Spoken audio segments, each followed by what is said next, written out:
تو میں عذاب سے بچنے کے لیے وہ سارا سونا تیرے راستے میں نکالنے کے لیے کیا ہوں؟ تیار ہوں۔ اللہ فرمائے گا وہ وقت گزر گیا، وہ زندگی تجھے دی تھی اس کام کے لیے، تو نے اس کو ضائع کر دیا، تو نے دنیاوی علوم فنون اور کمائیوں میں اس پوری زندگی کو برباد کر دیا، جبکہ تجھے وہاں پر اتنی بڑی دولت بھی نہیں دینی پڑتی تھی، صرف کچھ نہ کچھ وقت دینا پڑتا تھا۔ 24 گھنٹوں میں 5 نماز پڑھنے کے لیے کتنا ٹائم لگ جاتا؟ کتنا لگے گا؟ زیادہ سے زیادہ گھنٹہ لگ جائے گا رکعات کے اعتبار سے ہم نسبت کریں۔ یہاں 1 گھنٹہ دینا گوارا نہیں ہے، جس کو کل کو کہے گا مولا پوری دنیا کے برابر سونا دے دے مجھے اسی سے بچا لے، میں دینے کے لیے تیار۔ اللہ فرمائے گا وہ وقت اب پتہ چلا، جس کی ایک نیکی کم ہوئی کہاں جائے گا؟ اور ادھر قرآن کہہ رہا ہے کہ پوری دنیا کے برابر سونا دے دے۔ اللہ فرمائے گا تو اس سے بچ سکتا؟ ہاں، اگر ایک نیکی تجھے مل جائے تو تو بچ جائے گا۔ تو پھر ہماری وہ بات ثابت ہوئی کہ نہ ہوئی قرآن و حدیث سے کہ پوری دنیا کی دولت سے بھی ایک نیکی زیادہ قیمتی ہے، ایک نیکی زیادہ۔ تو میرے بھائی پھر آخر لوگ دین سیکھنے کیوں نہیں آتے؟ جس کی دولت اتنی قیمتی ہو کہ روزانہ کی اسی قیمتی کی کھربوں نیکیاں ملیں۔ کتنی ملیں؟ کھربوں نیکیاں۔ یہ ایک اندازہ ہے، ہم صحیح معنوں میں بتا نہیں سکتے، اللہ اور اس کا رسول بہتر جانتے ہیں، اللہ اور اس کا رسول بہتر جانتے ہیں۔ ہماری جرات ہی نہیں کہ ہم اس ثواب کو گنتی کی صورت میں آپ کو پیش کر سکیں، کیونکہ ہم عاجز لوگ ہیں، ہمارا اتنا علم۔ تو میرے بھائی اتنی بڑی دولت، اتنی بڑی دولت جو بندہ جان بوجھ کے اس کو ضائع کرے، وہ اپنے آپ سے پوچھے وہ کتنے بڑے خسارے میں، کتنے بڑے۔ ہم نے ₹1,00,000 فرض کیا، اس کے لیے تو جگہ نہ رہے، اور یہاں کھربوں، جس کی ایک کئی کھربوں سے بہتر۔ اس کے لیے آپ خود سوچیں آخر وجہ کیا ہے؟ یہ اتنا قیمتی لوگوں کی تعداد کم، وہ اتنا گھٹیا اور لوگوں کی تعداد حد سے زیادہ۔ ایک ہی وجہ نظر آئے گی کہ لوگوں کے ذہنوں میں جتنی محبت دنیا کی دولت کی ہے، اتنی محبت نیکیوں کے بارے میں نہیں ہے، اتنی محبت نیکیوں کے بارے میں۔ اگر نیکیوں کے بارے میں ہوتی تو کبھی بھی اپنا یہ نقصان وہ برداشت۔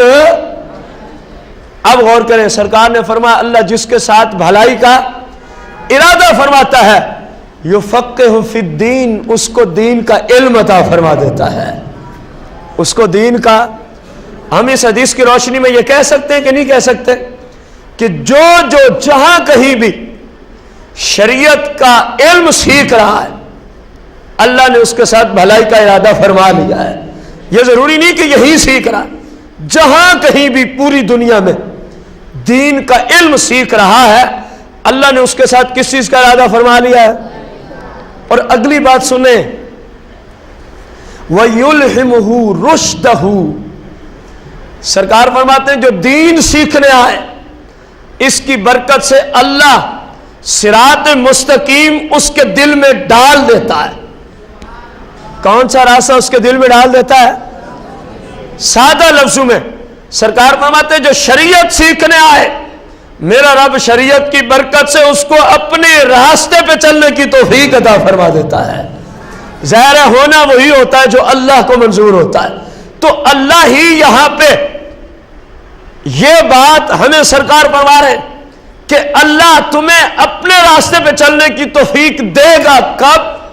جب تم اللہ کے دین کو سیکھو گے، جب تم اللہ کے۔ اور اس کی آپ خارج میں کئی مثالیں آپ کے سامنے ہیں، اگر آپ مجھے ہی لے لیں تو میں اپنی مثال بھی اس پہ پیش کر سکتا ہوں۔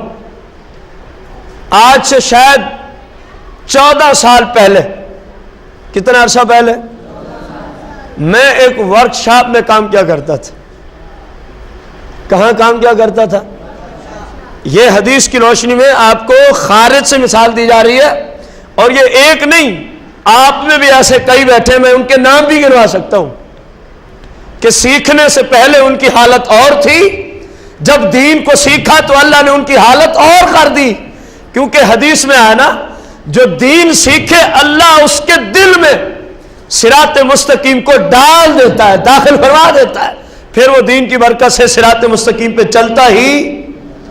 14 سال پہلے میں ورکشاپ میں تھا، کوئی پتہ نہیں تھا حلال کیا ہوتا ہے، حرام کیا ہوتا ہے، انسان کی زندگی کا نصاب کیا ہے۔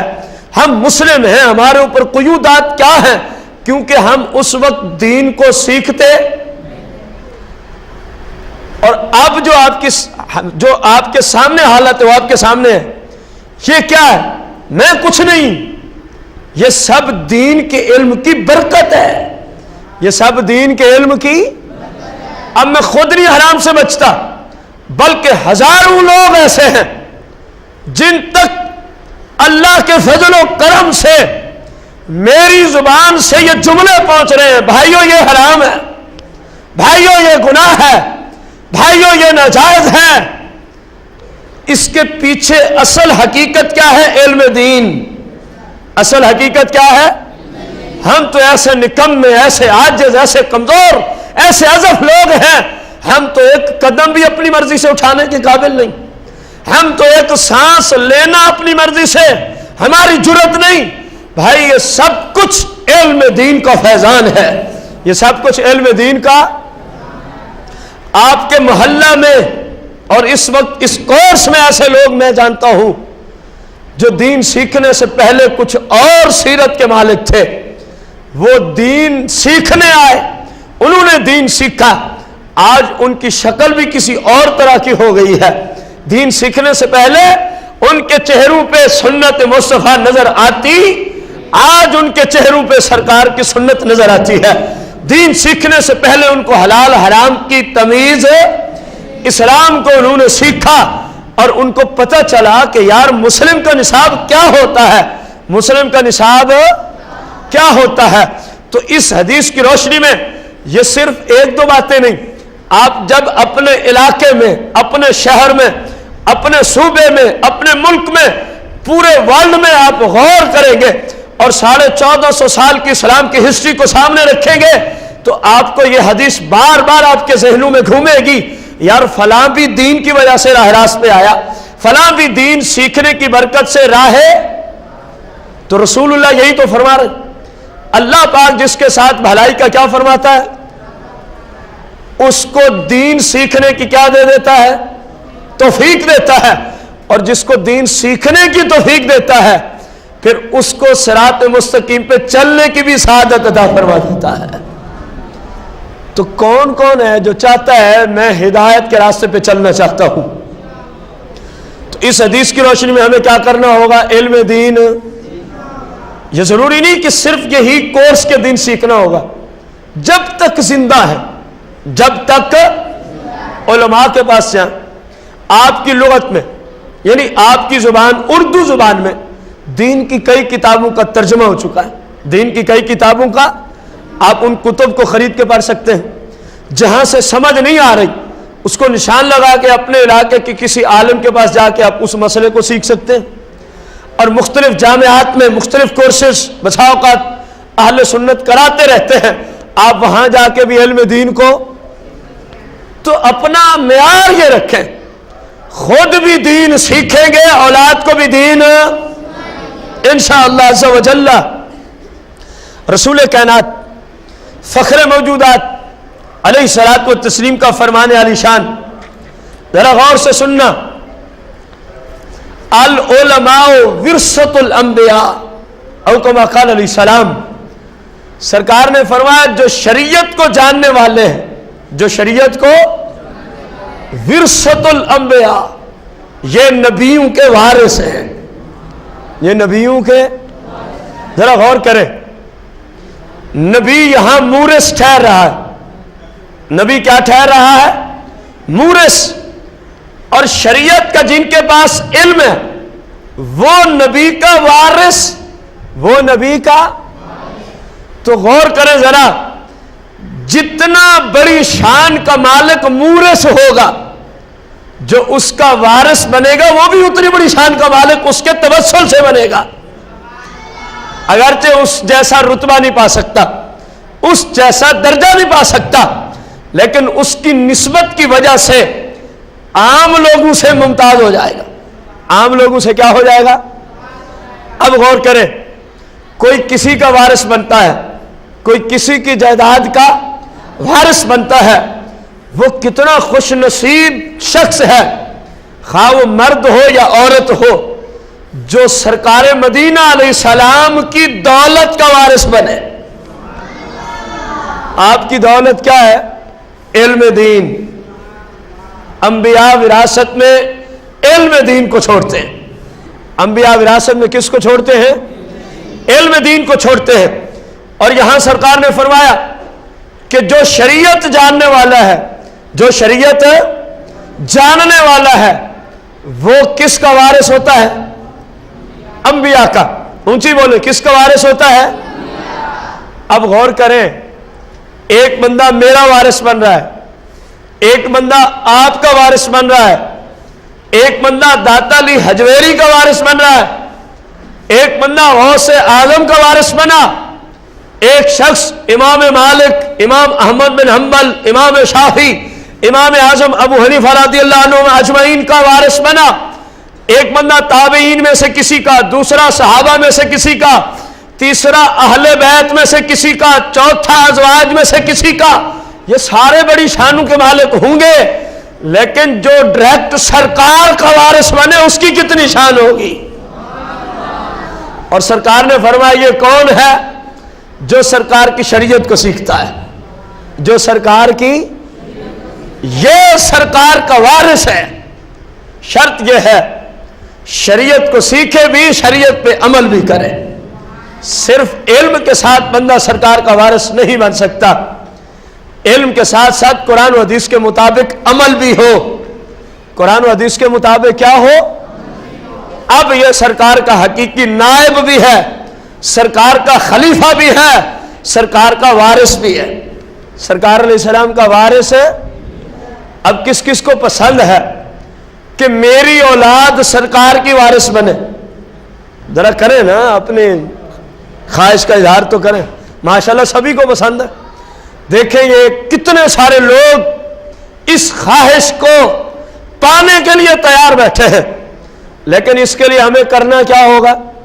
زبانی کلامی تو یہ مل نہیں سکتی، ہمیں اپنی اولاد کو علم دین سکھانا ہوگا. اپنی اولاد کو علم دین سکھانا ہوگا. میرے بھائی، تیری اولاد جو دین سیکھے گی، صرف تیری اولاد کو فائدہ نہیں ہوگا، تیری قبر و آخرت بھی روشن ہو جائے گی.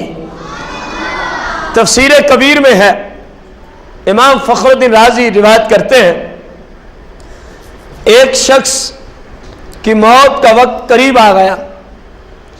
اس کی بیوی حاملہ تھی، امید سے تھی.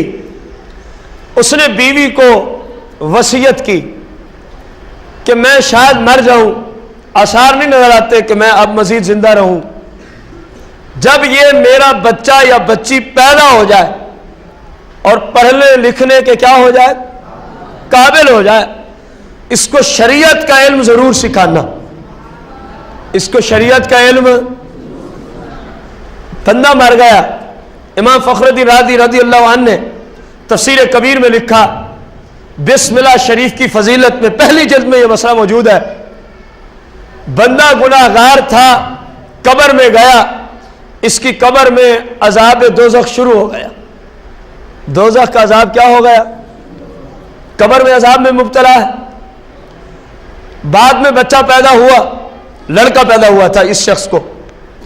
جب وہ پڑھنے لکھنے کے قابل ہوا، اس باپ کی وصیت کے مطابق اس مرنے والے کی سابقہ بیوی اپنے بیٹے کو لے جاتی ہے ایک قاری صاحب کے پاس، ایک مدرس شریعہ کے پاس جو شریعت میں درس دیا کرتا تھا. کہا قاری صاحب میں نے اپنے بچے کو قرآن کی تعلیم دلوانی ہے. اس نے کہا بہن جی آپ بٹھا دو. قاری صاحب نے کہا بیٹا پڑھو بسم اللہ الرحمن. غور کرنا، اگر آپ بھی اپنی اولاد کو دین سکھاؤ گے، یہ فقط ایک روایت عرض کر رہا ہوں، سینکڑوں روایت اس طرح کی موجود ہے جو آگے انشاءاللہ چل کے آئیں گی. فرمایا قاری صاحب نے بیٹا پڑھو، کیا پڑھایا؟ اللہ کے نام سے شروع، جو بڑا مہربان اور نہایت ہی. بچے نے دنیا میں پڑھا، باپ کی قبر میں دوزخ کی آگ سلگ رہی ہے عرصے سے، اللہ کی رحمت کو جوش آتا ہے. اللہ فرماتا ہے فرشتوں اس بندے کی قبر سے عذاب کو دور کر دو اور اس کی قبر کو جنت کا باغ بنا ڈالو. فرشتے پوچھتے ہیں مولا خیریت، عرصے سے یہ جہنم میں پڑا ہوا ہے. امام فخر الدین رازی تفسیر کبیر جلد نمبر 1 میں فرماتے ہیں اللہ فرشتوں کو جواب دیتا ہے کہ یہ بات مجھے پسند نہ آئی کہ یہ بندہ عذاب میں مبتلا ہو اور اس کی اولاد دنیا میں مجھے رحمان بھی کہہ رہی ہے، رحیم بھی کہہ رہی ہے. اے فرشتوں، اس نے وصیت کی تھی بیوی کو کہ اس کی اولاد کو شریعت کا علم سکھایا جائے. آج اس کا بیٹا دین کے کسی ادارے میں آیا اور اس نے ایک دفعہ زندگی میں پہلی مرتبہ پڑھا بسم اللہ الرحمن. اے فرشتوں، اس بچے کی بسم اللہ پڑھنے کی برکت سے اس بچے کے باپ کی قبر کو جنت کا باغ بنا ڈالو. اب غور تو کرو، آپ کی اولاد جہاں انبیاء کی وارث بنے گی، جہاں آپ کی اولاد دین سیکھ کر نبیوں کا حقیقی وارث، نائب اور خلیفہ بنے گی، وہیں آپ بھی اجر سے کسی صورت میں مستثنا نہیں ہے. آپ کو بھی اللہ کی طرف سے برابر اجر دیا جائے گا.